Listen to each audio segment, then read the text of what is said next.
It's the evening of February 9th, 1994, and Dominic McGlinchey has just pulled over to make a phone call in a public phone box. He was agitated, and as he was walking over to the phone box, a car pulled up alongside him. 3 men got out. They were all armed with a pump-action shotgun. They then fired a volley of shots at McGlinchey before disappearing off into the night. So who was Dominic McGlinchey, and why was he killed in such a manner? Loved, hated, feared. This is the story of Dominic McGlinchey, Ireland's most notorious Republican paramilitary.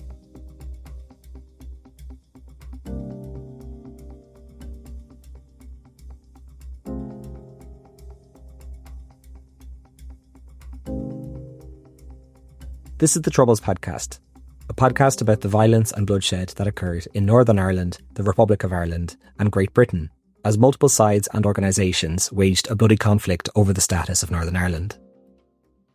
Dominic McGlinchey was born in the village of Ballykelly in rural South Derry in 1954. He was one of 11 born into a staunchly Republican family. There were 7 brothers and 4 sisters.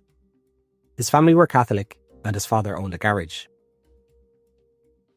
McGlinchey was described in school as bright but not exceptional, and he began an apprenticeship at his father's garage at the age of 16.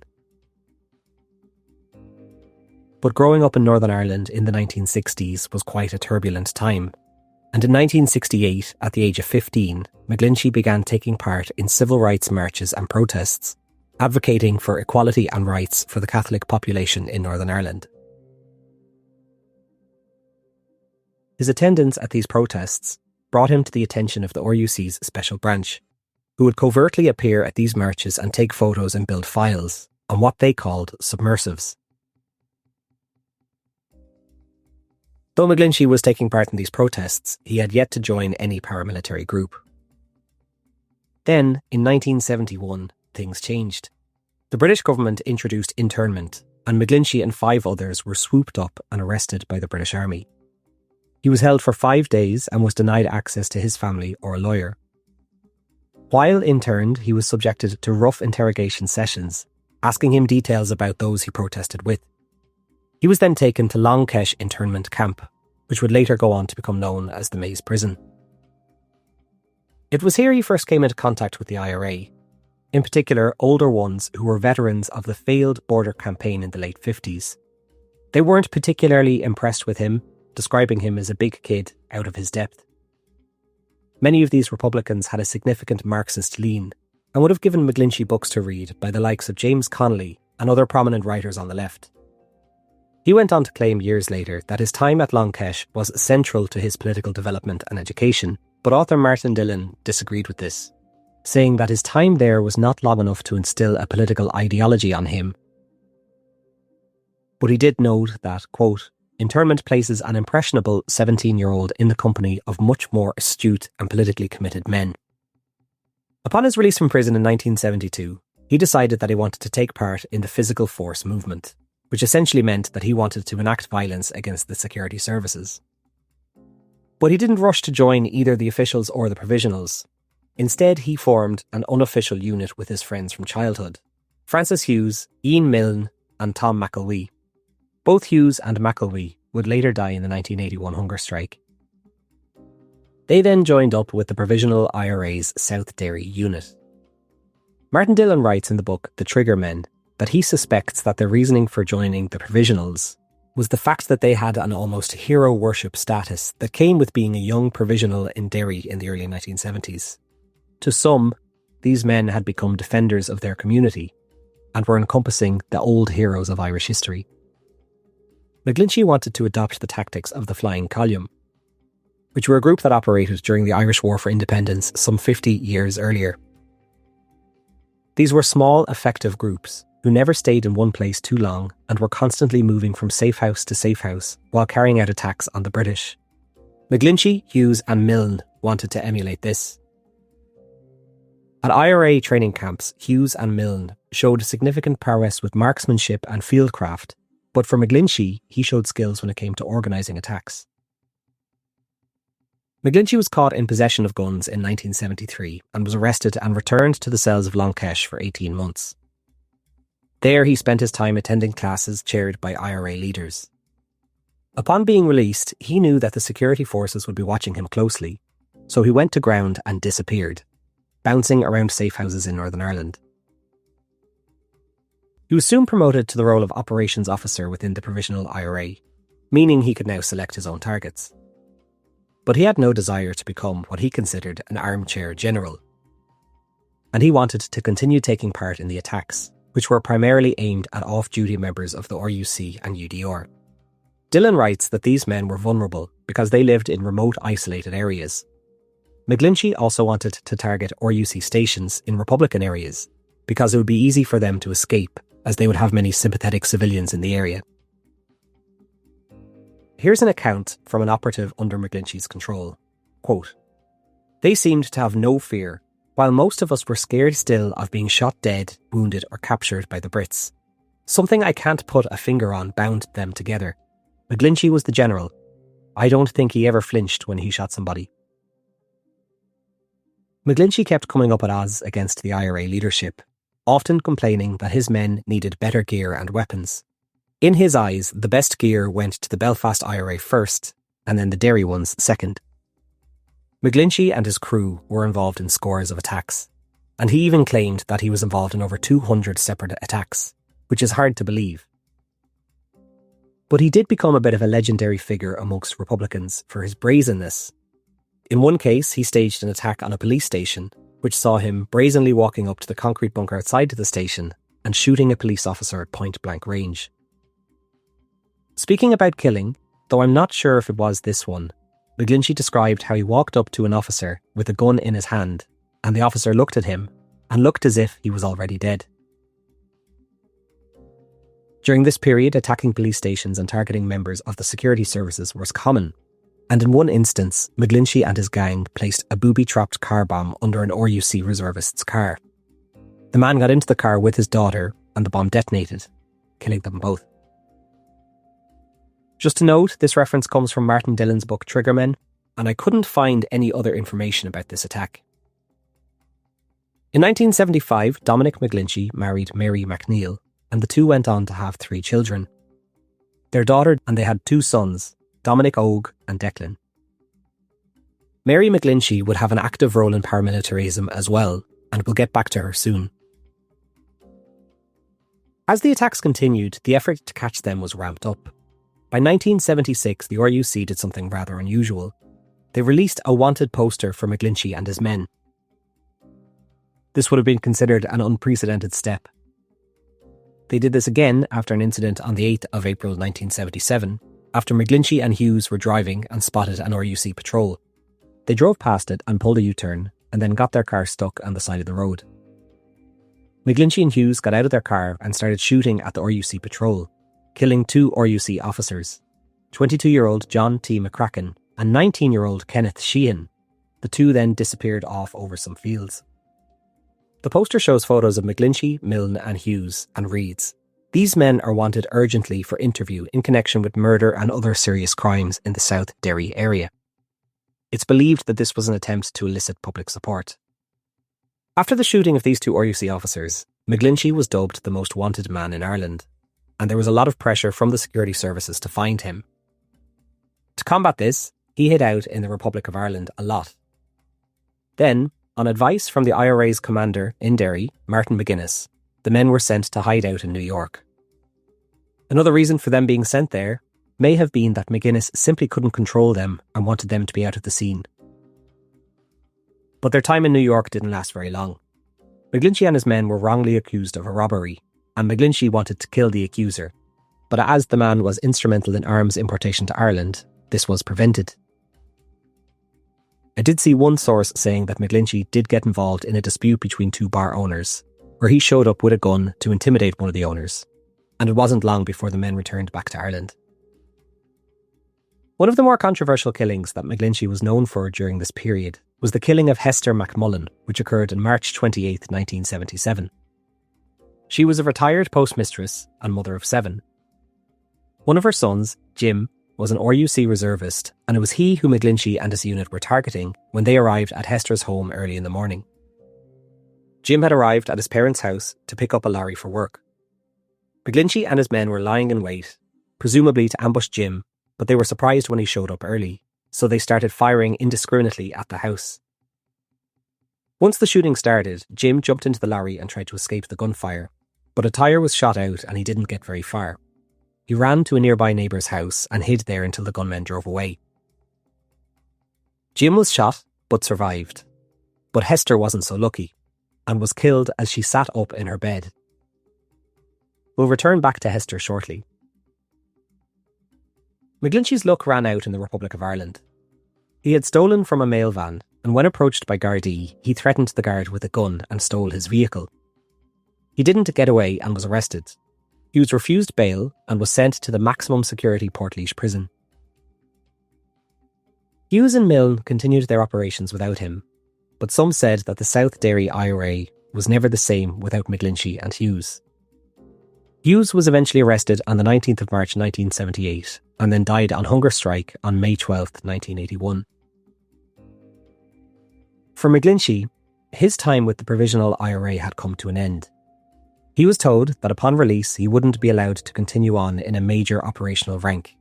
There simply would have been too much focus on him from the Army and RUC. Instead, McGlinchey was going to shift into the political world and join Sinn Féin. Well, that was his plan, but it would appear that he hated the idea of it, of sitting at a desk in a Sinn Féin office, taking orders from leaders who, quote, never pulled a trigger. He was also growing more and more disillusioned with the Provisional IRA, and would have many arguments while in prison. He saw them as armchair generals, making orders from Dublin, while he and his gang risked their lives day after day. Here's an account from a Provisional IRA member talking about McGlinchey's time in Portlaoise. There was a gulf, historical you may say, between our people in the north and prominent figures in the movement in the south, like David, Daithí O'Connell and Rory O'Brady. It was a divide that had been in place from the Civil War. There had always been, until the provisional improvement really took shape, a tendency for leaders in the Republic to keep us out of leadership positions. In the north, we took over in the late 70s because we were running the war. I wouldn't say volunteers from the north didn't respect volunteers from the Republic, but many of us had a resentment of the movement's leaders in the early to mid-1970s. Had Dominic been in the maze, and not a prison in the south, I think he would have remained loyal to us. I heard he ran up against the old guard in Portlaoise, and it almost became physical. He was not a man to back down. That was his nature. There was a rumour he told O'Connell that he was nothing but a fucking school teacher and armchair general. After that, he was ostracised by other prisoners, who saw O'Connell as a hero and an intellectual. Maybe that's why Dominic broke with us. So if the Provisionals weren't going to take him back, and he didn't want the life of a Sinn Féin councillor, and he still wanted to continue the fight, that left one more avenue: joining the INLA. The Irish National Liberation Army was a Republican Socialist paramilitary group and the second largest Republican paramilitary group operating during the Troubles. They were formed in December 1974 and began their armed campaign in 1975. In 1979, they assassinated Conservative Party MP Eri Neve in a car bomb attack in London. They've been covered in detail in previous episodes, but Dominic McGlinchey was joining them at a time of turmoil when the group was in a state of near collapse, due to internal feuding, bad organisation, and then the arrest of many of their members due to the Supergrass system, in which one informer could get a huge amount of individuals imprisoned. Released in 1982 after 5 years, McGlinchey moved his wife and family to the Irish town of Dundalk, and he joined the INLA General Headquarters staff and was soon appointed as their Director of Operations. He set about restructuring the INLA's cross-border units, and he also persuaded some provisionals to come over and join the INLA. He realised that the INLA needed to draw more public support, which he believed the Provisional IRA had, but he also felt that the provisionals were somewhat constrained by having to keep Sinn Féin happy. So under McGlinchey, the INLA began targeting unionist political figures who had anti-Catholic sentiments. But this was easier said than done, and he also had a number of botched operations, which continued to strain relationships between sympathisers and the INLA. In one instance, a booby-trapped device detonated in the Divis Flats in Belfast. The intention was to kill a passing soldier on patrol. It killed him, but it also killed 2 boys who were playing nearby. After this, residents ordered INLA members out of the flats, and there were a few more incidents like this that occurred.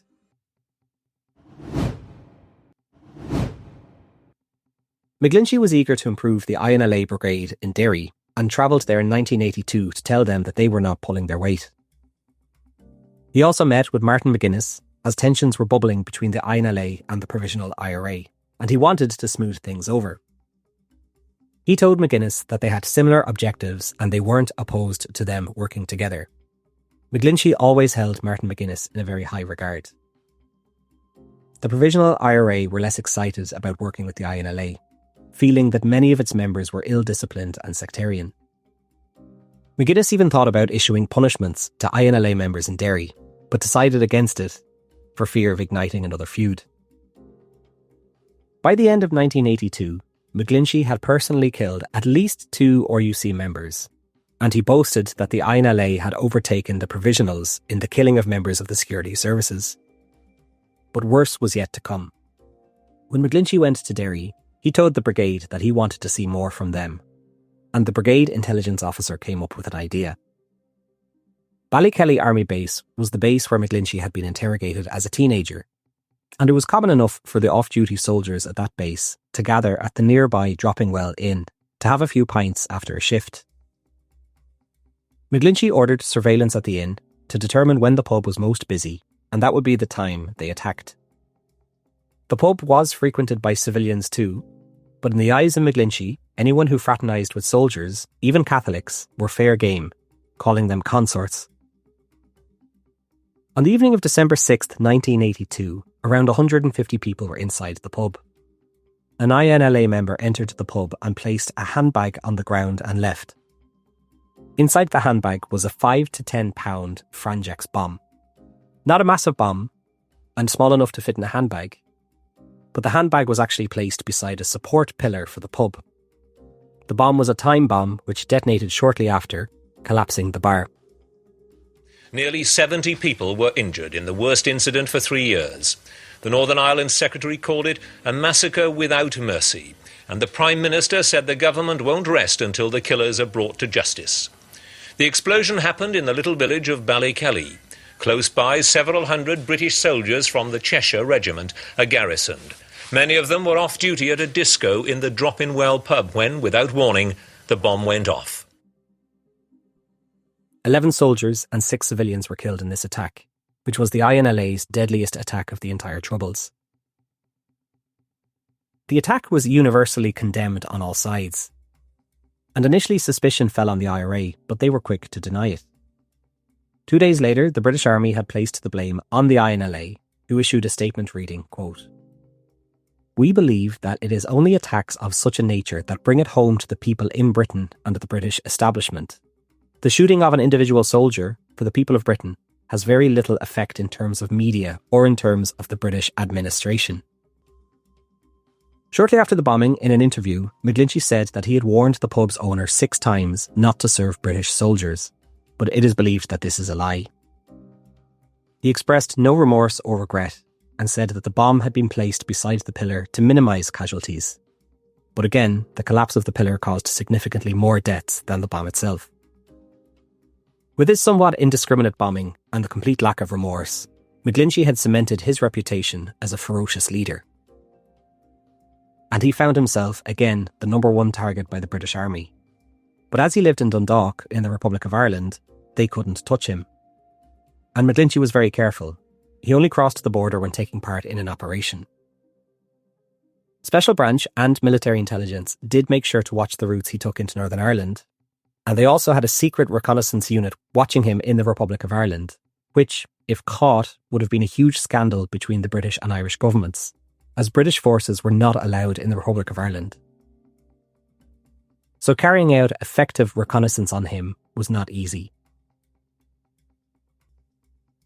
After Dropping Well, authorities in Northern Ireland wanted McGlinchey, who was hiding out in the Republic of Ireland. So why didn't the Irish government just extradite him?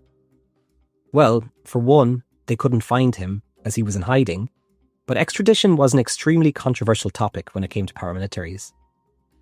Throughout the Troubles, the British government constantly campaigned that the Irish government extradite prisoners arrested in the Republic of Ireland for crimes they carried out in Northern Ireland. But Irish law had a clause for political offences. Any prisoner carrying out crimes deemed political in nature could not be extradited. As well as that, the Irish government did not formally recognise the legitimacy of Northern Ireland's courts or jurisdiction. They didn't recognise the diplock non-jury courts, which were introduced in Northern Ireland in 1973. There still would have been a lot of support for Republicans in the Republic of Ireland, so extraditing Republican prisoners would be a deeply unpopular move for a government to do.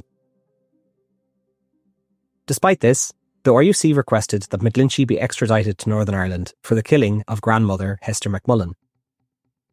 48 similar extradition requests had been made to the Irish government before this, which were all rejected.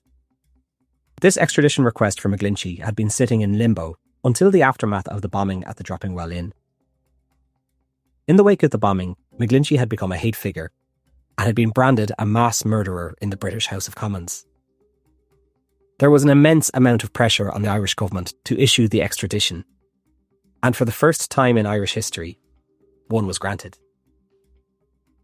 McGlinchey, who was still in hiding, fought this through his solicitors, claiming that the shooting that happened was connected to a political offence, but he lost his appeal, with Chief Justice Tom O'Higgins saying of the killing of Hester, quote, "An elderly grandmother riddled with bullets was in no way what reasonable, civilised people would regard as political activity."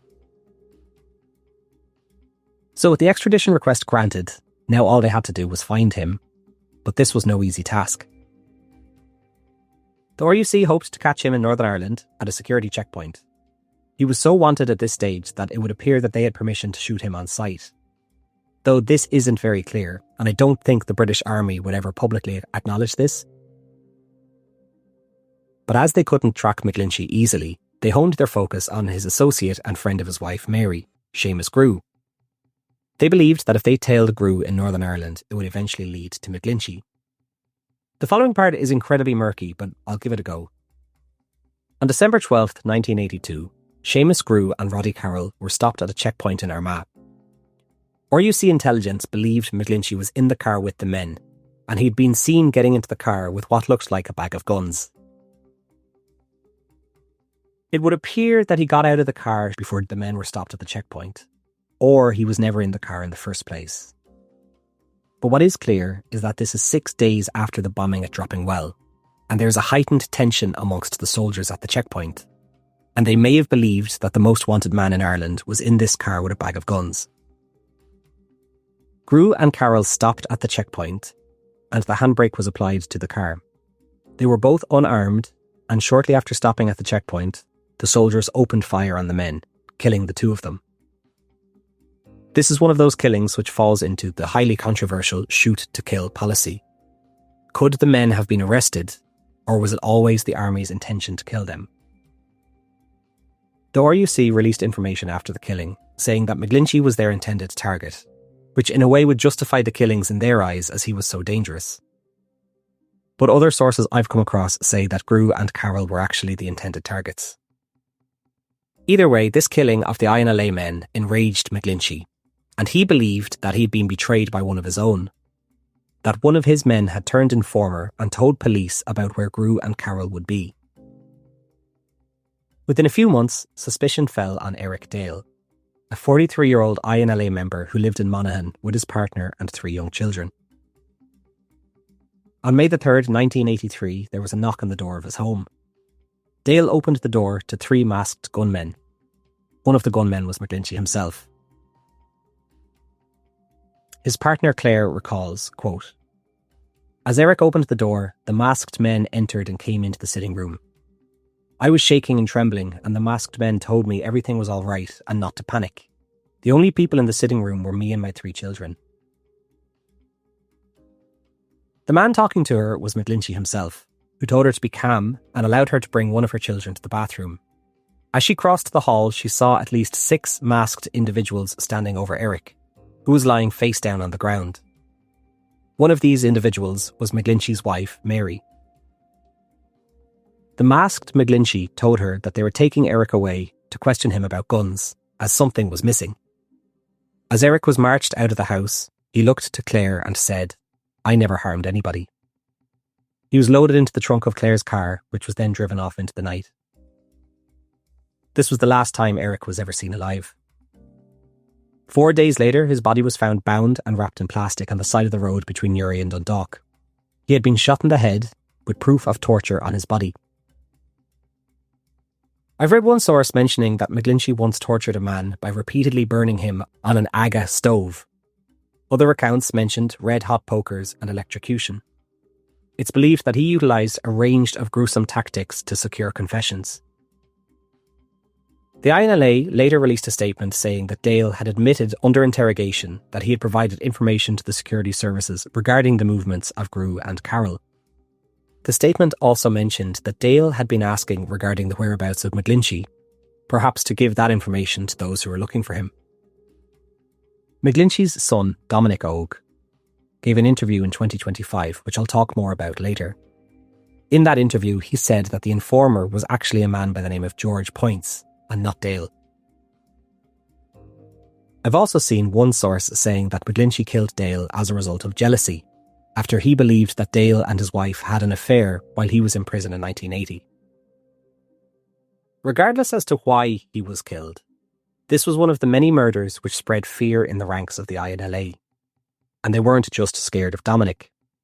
His wife Mary often accompanied him and took part in other attacks as well. In May 1983, the two of them took part in a drive-by shooting at a police checkpoint in Cookstown, which took the life of RUC reservist Colin Carson. Then in June, McGlinchey was promoted to Chief of Staff of the INLA. Once in this position, he introduced direct military rule, which gave him the power to purge opponents and any suspected informers. It was around this time that McGlinchey teamed up with the other most wanted man in Ireland, Dessie O'Hare, aka the Border Fox. I've covered him before, but the two men took part in some significant heists to raise money for the INLA to buy weapons. Another event of which not much is really known about was the killing of Eamon McMahon and Patrick Mackin on July 13th. Both of these men were from Republican families, and it appears it was Eamon's job to cash fraudulent bankers' orders for the INLA. Something went wrong. He either failed to cash the cheques or was accused of taking the money himself, alongside Patrick. The two were summoned to a Dundalk hotel by Mary McGlinchey to resolve the issue. So they arrived unarmed, unaware that they were walking into a trap. They were abducted by Dominic, who then tortured and killed them. They were both found shot in the head with a shotgun. McMahon was the brother-in-law of Eric Dale, and it is believed that these two killings would lead to the fate which would eventually befall Mary McGlinchey. One journalist said of her, quote, "You had to be very, very careful not to get on the wrong side of Mary McGlinchey, or you would be in real trouble." Throughout 1983, the INLA attacks continued, and in October, Gerard Sparky Barkley was summoned to a safe house in Ardee by the McGlincheys. He had left the INLA, but was accused of using INLA weapons to rob banks and not paying anything to his INLA comrades. For this crime, he was killed, and I've seen one source saying that Mary McGlinchey herself carried out the killing. Then in November, we had the Darkley Church massacre, which saw INLA members attack a Pentecostal congregation, killing 3. McGlinchey denied having any involvement in this attack, which was universally condemned, but then it emerged that he had provided a gun to the man who carried out the attack. Again, paramilitary groups wanted to be considered politically motivated, and not sectarian or hateful in their attacks. But like the killing of Grandmother Hester, an attack on people praying in a church was extremely hard to justify as a political act. Shortly after this attack, McGlinchey had an interview with journalist Vincent Brown for the Sunday Tribune newspaper. It took place in a secret location, as he was still on the run, and Brown was surprised by McGlinchey's articulate nature and the chilling indifference in which he talked about the killings he was involved in. He said he was involved in 30 killings and around 200 bombings. Brown argued that the name that the media had dubbed him by now, Mad Dog, didn't suit someone like McGlinchey, who was so cold and collected. The only time in the interview he showed agitation is when Brown asked him what about the children of the victims, to which McGlinchey said that he refused to be blackmailed by the grief of children. After this interview was published, Irish Gardaí visited the Tribune's office in the hopes to gain an insight as to where McGlinchey was, and the British press called the interview an embarrassment, in the sense that he was Ireland's most wanted man, and the Gardaí couldn't catch him, yet he could sit and chat with a journalist. It wasn't a good look. McGlinchey's interview with Vincent concluded with him stating that he had high hopes for 1984, but little did he know his luck was about to run out. The manhunt for McGlinchey intensified, and hundreds of Irish soldiers and Gardaí were tasked with capturing him in late 1983, and they came extremely close on December 2nd, but it ended up being a bit of an embarrassment for them instead. Acting on a lead, Gardaí were conducting a house-to-house search in a small town in the Irish county of Cork. They knocked on a door and received no answer, so they forced their way inside. 2 Gardaí entered the premises and came face-to-face with Dominic, Mary and some INLA members. Dominic was armed with a submachine gun. The Gardaí were held at gunpoint, then stripped and tied up. I've seen accounts that said that Mary wanted to kill them, but Dominic convinced her against it. They then fled to the scene, and the Gardaí managed to escape their bindings and raise the alarm 3 hours later. The whole ordeal was a bit of an embarrassment to the Irish Gardaí, and was seen to energise the police effort to capture him. They then began carrying out surveillance on McGlinchey's 2 sons, Declan and Dominic Ogue. The sons were seen entering a premises in the Irish county of Clare on St Patrick's Day, March 17, 1984, which eventually led them to an INLA safe house in an isolated farmhouse in the same county. The Gardaí would not be caught with their pants down again, and just before dawn, 40 officers from the Garda Special Task Force and armed members of the Irish Army surrounded the house, where McGlinchey, some associates and some civilians were inside. Gardaí called for the men to surrender and drove up toward the house. McGlinchey then opened fire on them from a room upstairs in the house. 1 Garda was hit, and the fighting lasted around an hour with over 100 bullets fired. Eventually, a local priest was brought in to negotiate with McGlinchey. The gang were worried about the civilians, some of which were children, in the house, and agreed to surrender at 7:15 in the evening. McGlinchey asked that the priest remain in the house when the authorities came inside, fearing that he may have been executed on the spot if there were no witnesses. McGlinchey and 3 others were arrested, bringing this massive manhunt to an end. He was brought to Ennis, and since his extradition to Northern Ireland had already been authorised, he was in Northern Ireland within 18 hours of being arrested. The first extradition in the history of the state, and at an unprecedented speed. The Irish Supreme Court had taken 2.5 hours to decide, the judges sitting in their overcoats, their decision unprecedented. Shortly before midnight, men of the Republic's anti-terrorist task force brought McGlinchey out, wearing a red pullover, a detective riding either side of him. Roads cleared through Dublin as the convoy headed north. It had taken the Irish authorities less than 17 hours to decide that Dominic McGlinchey should face justice in a British court.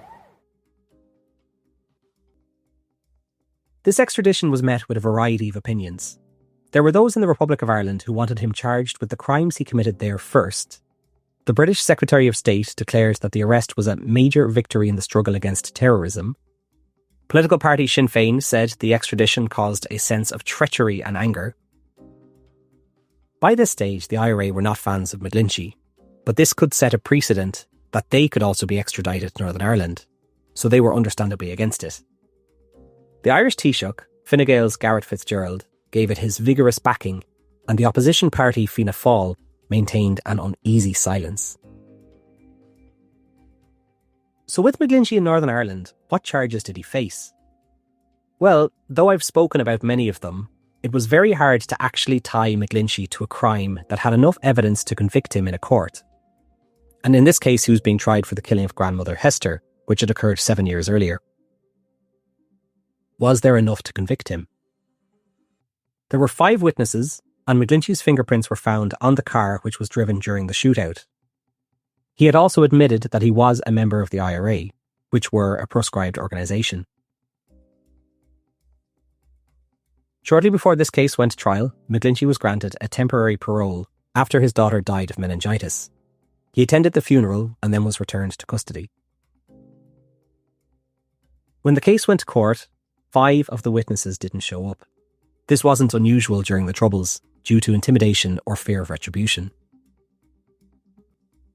Despite this shaky evidence, McGlinchey was sentenced to life imprisonment for the killing.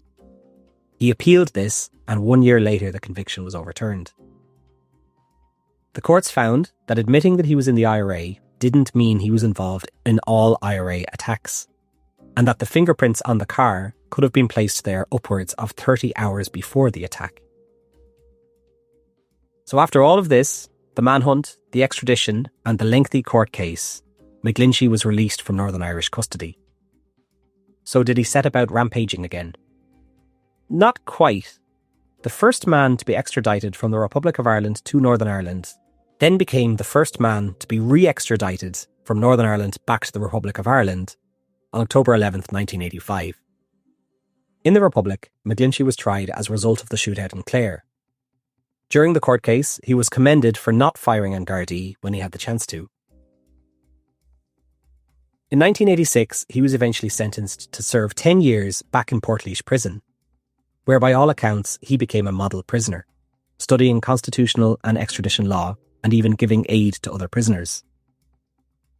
During his stay in prison, it would appear that this was the start of his softening, and he had no intention of returning to paramilitary life when released.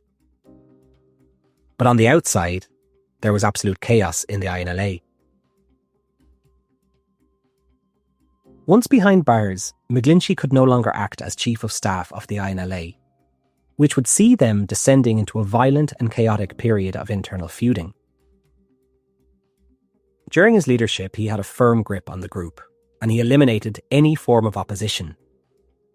But with the opposition in the INLA eliminated, there was no natural successor to take his place, or single unifying figure to hold them together. I saw one quote saying that by 1984, the group had degenerated into a loosely knit group of often mutually suspicious fiefdoms.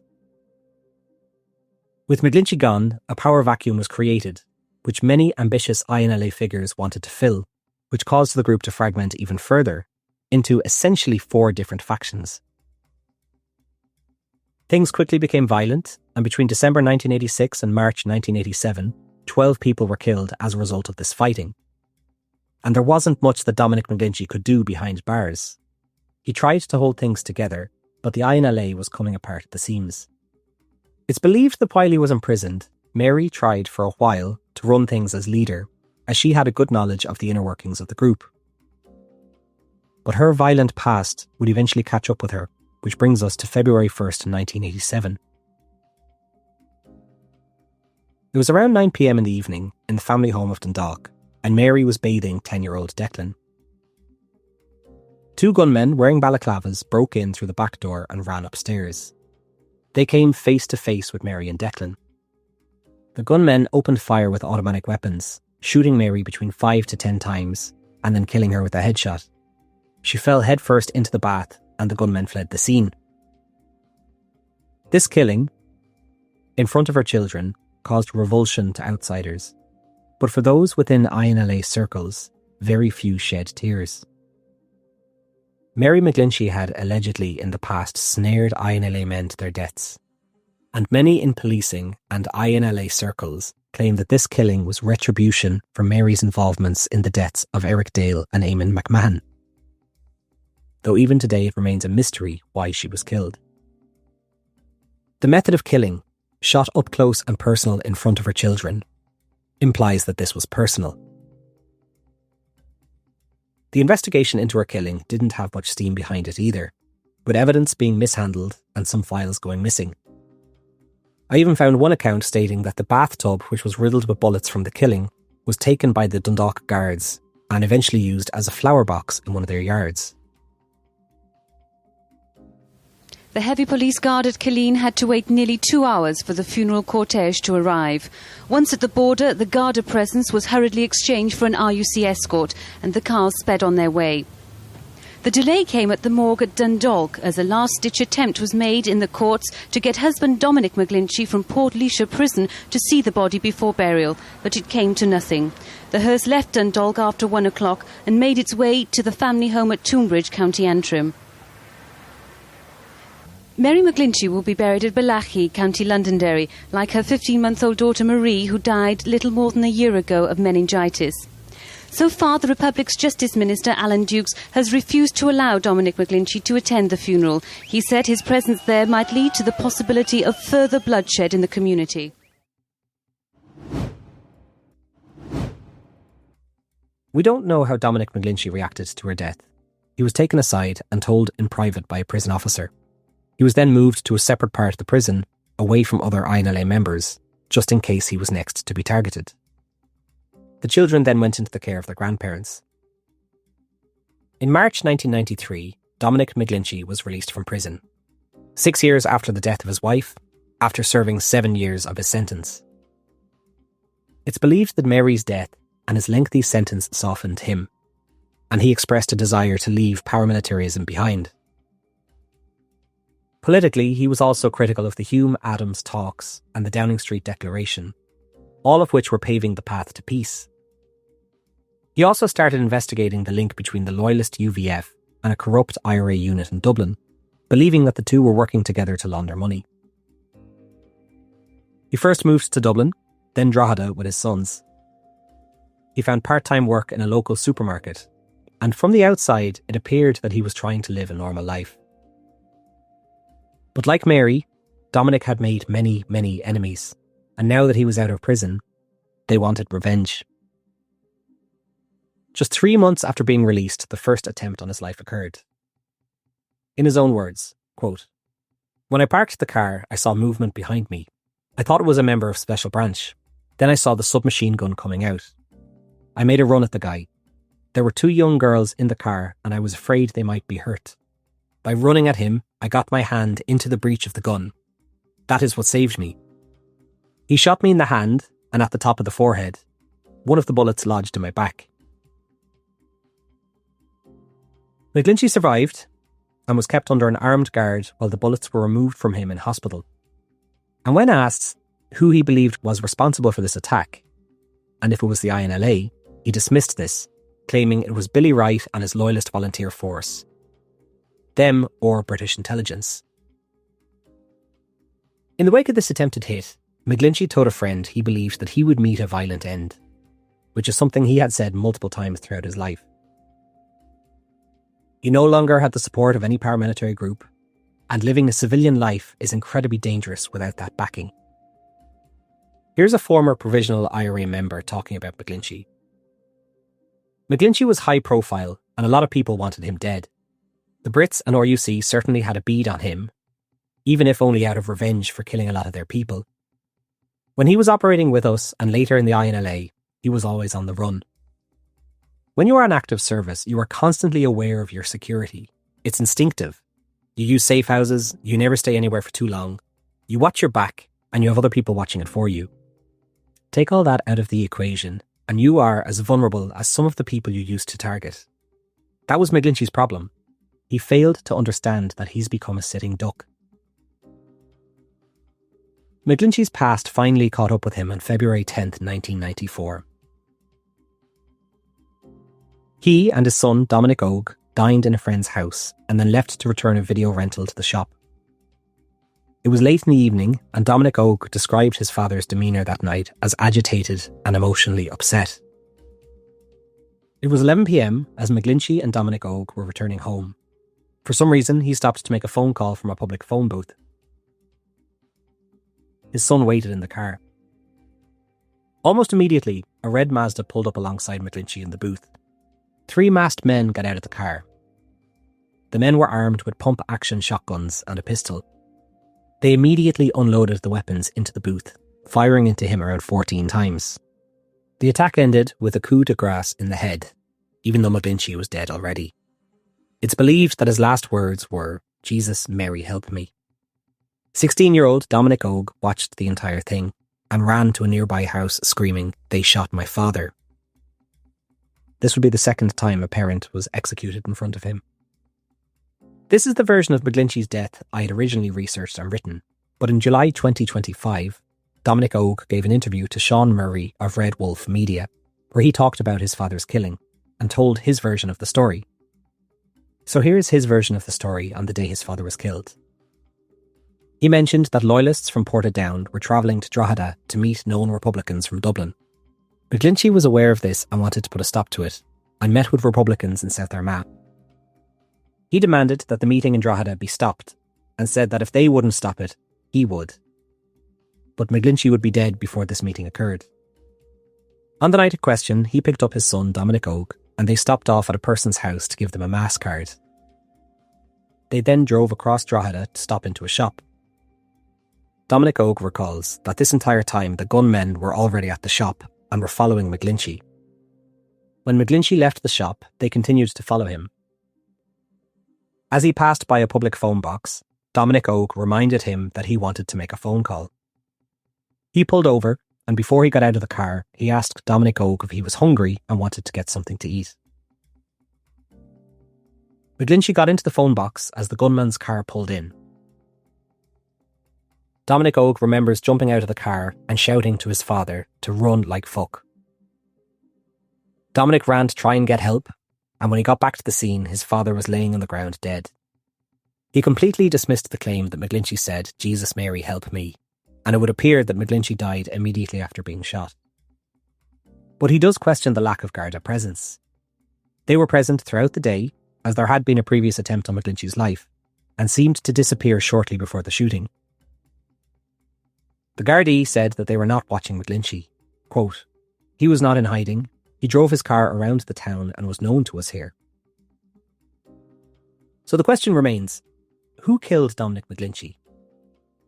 To this day we do not know. It may have been loyalist paramilitaries settling a score to a vulnerable target. It may have been INLA members looking to get revenge. Or it may have been as a result of a personal vendetta. There has even been suggestions that the killing was carried out by agents of the British government, or that McGlinchey was killed to pave a path for an emerging peace process. We'll likely never know. Bullets recovered at the scene didn't match any guns on record. 1,500 people attended the funeral of Dominic McGlinchey, including Martin McGuinness. A former member of the Provisional IRA said to author Martin Dillon that shortly before his death, McGlinchey expressed remorse at joining the INLA.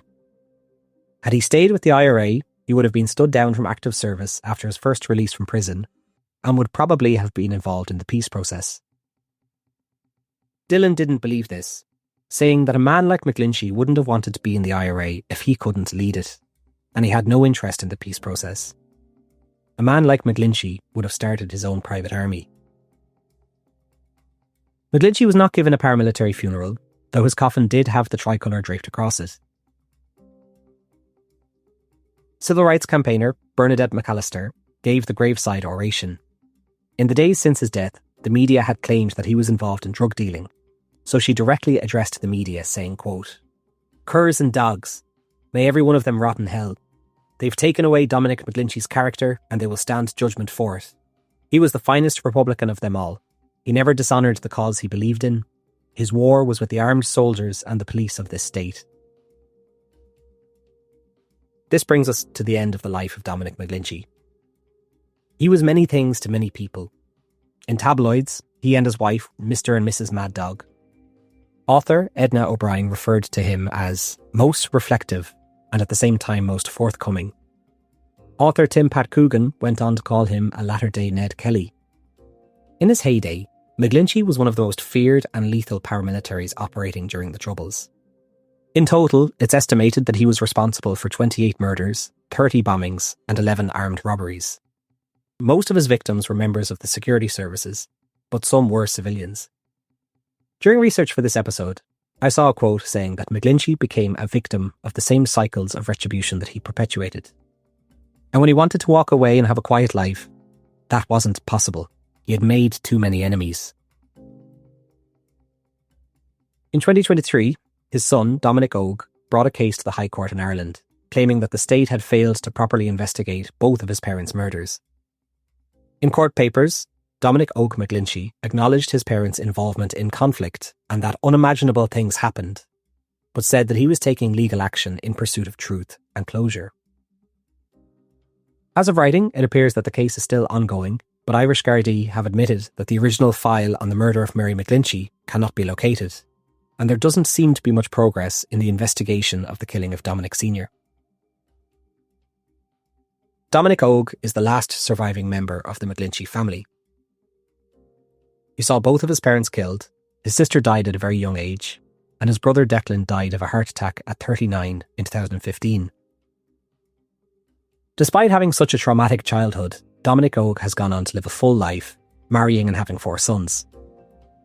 He would still consider himself a Republican, but would have a slightly different view of it 30 years later, believing that it's more about living for Ireland than it is dying for Ireland. I think we'll leave it there for now. That's it from me. Thanks, and see you next time. Hi folks, just a heads up that if you're enjoying these episodes and want to support what I do, you can do so over at The Troubles Podcast on Patreon. I've had the Patreon now for around 4 years, and it's loaded full of content, including videos after every episode, updates from news in Northern Ireland, and even some Patreon exclusive episodes. I've just released a full episode on Bloody Sunday in Dublin in 1920, and I also have a few episodes focusing on music from the Troubles. For the price of a cup of coffee, you'll also get to listen to these episodes early and ad-free, and each and every Patreon helps support me continue this journey. There's absolutely no chance that this podcast would still be here if it wasn't for the support on Patreon. To support the podcast, check out patreon.com/The Troubles Podcast. Thanks.